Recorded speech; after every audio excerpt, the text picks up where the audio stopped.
Selamat pagi, selamat siang, dan selamat malam Bapak. Perkenalkan, nama saya Siti Raturania Gobel dari kelas ASP 15. Kali ini saya akan menjelaskan sedikit materi pertemuan ke-6 yang berjudul Belanja Negara. Jadi yang pertama, materi pejabat perbendaharaan. Jadi pejabat perbendaharaan ini dibagi menjadi dua kelompok atau dua pihak. Yang satu pihak melaksanakan kewenangan administrasi dan pihak lain melaksanakan kewenangan perbendaharaan. Dulu dua kewenangan ini saling tumpang tindih. Jadi Kementerian Keuangan yang seharusnya melaksanakan kewenangan perbendaharaan juga melaksanakan kewenangan administrasi. Tetapi sekarang kedua kewenangan ini telah dipisahkan secara tegas. Selanjutnya ada pejabat perbendaharaan yang ada di lingkungan pemerintah pusat. Yang pertama ada pengguna anggaran atau yang disingkat dengan PA. PA ini merupakan orang yang diberikan wewenang untuk menggunakan anggaran, yaitu ada menteri atau pimpinan lembaga. Kemudian yang kedua ada bendahara umum negara yang disingkat dengan BUN. Jadi BUN di negara kita itu hanya ada satu, yaitu Menteri Keuangan. Jadi Menteri Keuangan ini selain menjadi PA atau pengguna anggaran dan Chief Financial Officer, dia juga merupakan bendahara umum negara yang tugasnya adalah menyimpan dan menyalurkan uang yang tadi sesuai dengan ketentuan yang ada. Kemudian yang ketiga ada bendahara penerimaan dan pengeluaran. Jadi bendahara penerimaan adalah orang yang ditunjuk untuk menerima, menyimpan, menyetorkan, menata usahakan atau mencatat dan mempertanggungjawabkan uang yang merupakan pendapatan negara. Sedangkan kalau bendahara pengeluaran adalah orang yang ditunjuk untuk menerima, menyimpan, membayarkan, menata usahakan, dan mempertanggungjawabkan uang untuk keperluan belanja negara. Jadi bendahara penerimaan atau pengeluaran ini merupakan pejabat fungsional yang diangkat oleh menteri atau pimpinan lembaga. Kemudian ada pejabat perbendaharaan berdasarkan PP 45 tahun 2013. Yang pertama di lingkungan KL ada pengguna anggaran atau disingkat PA. Kemudian ada kuasa pengguna anggaran. Jadi kuasa pengguna anggaran ini ditunjuk oleh PA untuk menjalankan wewenang yang diberikan kepada PA.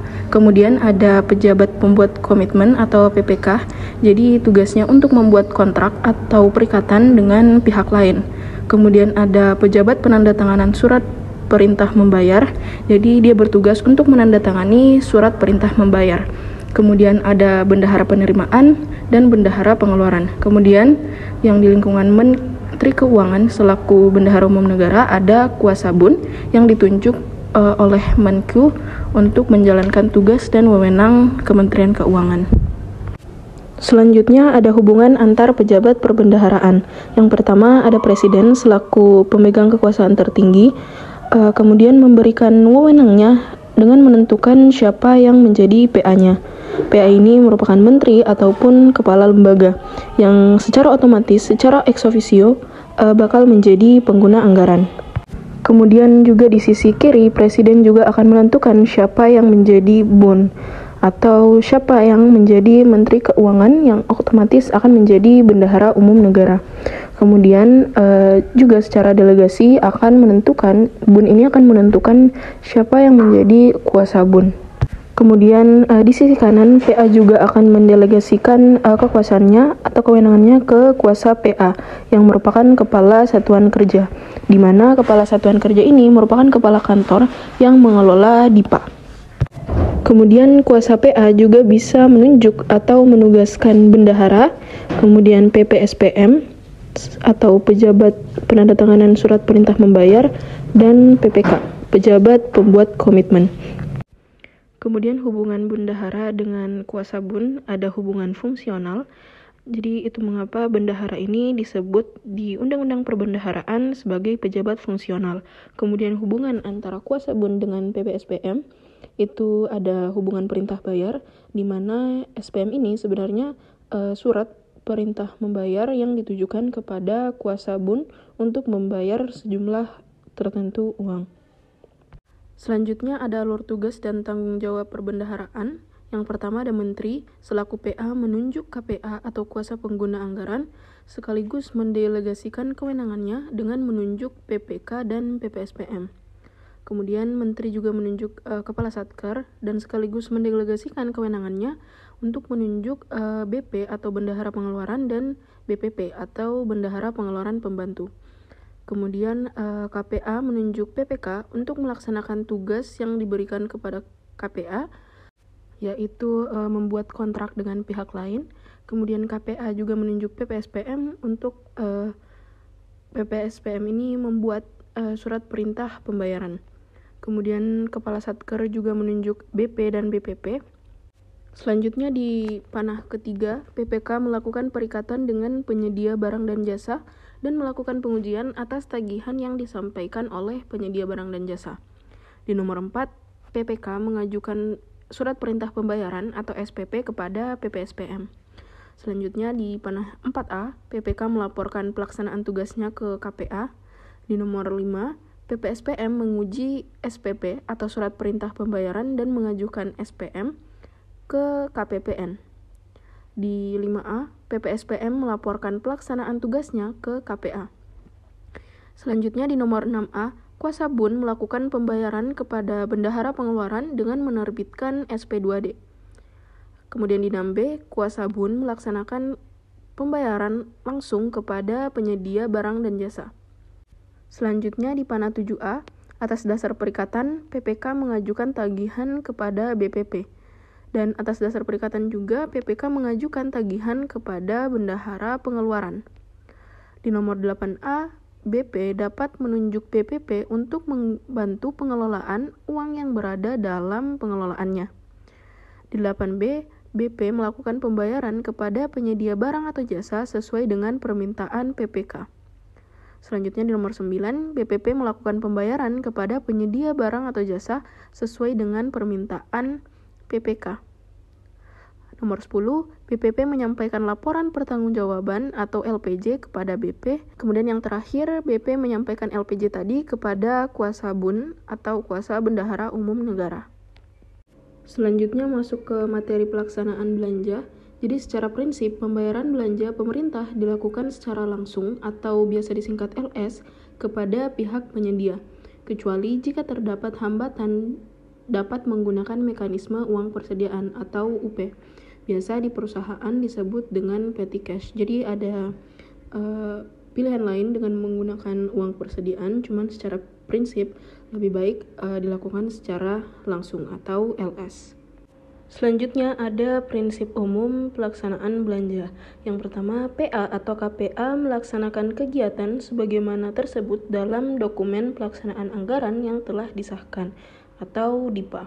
Kemudian untuk keperluan pelaksanaan kegiatan sebagaimana tersebut dalam DIPA, PA atau KPA berwenang mengadakan ikatan atau perjanjian dengan pihak lain dalam batas anggaran yang telah ditetapkan, di mana ikatan perjanjian ini tadi akan didelegasikan ke PPK. Kemudian di sini disebutkan bahwa dengan pihak lain dalam batas anggaran yang telah ditetapkan. Artinya bahwa PA atau KPA maupun PPK dilarang melakukan perikatan dengan menggunakan nilai di atas batas pagu anggaran yang telah ditetapkan. Kemudian yang ketiga, PA atau KPA berhak untuk menguji, membebankan pada mata anggaran yang telah disediakan, dan memerintahkan pembayaran tagihan-tagihan atas beban APBN. Ini tadi dilaksanakan oleh PPSPM. Kemudian yang terakhir, pembayaran atas tagihan yang menjadi beban APBN dilakukan oleh Bendahara Umum Negara atau BUN atau kuasa BUN.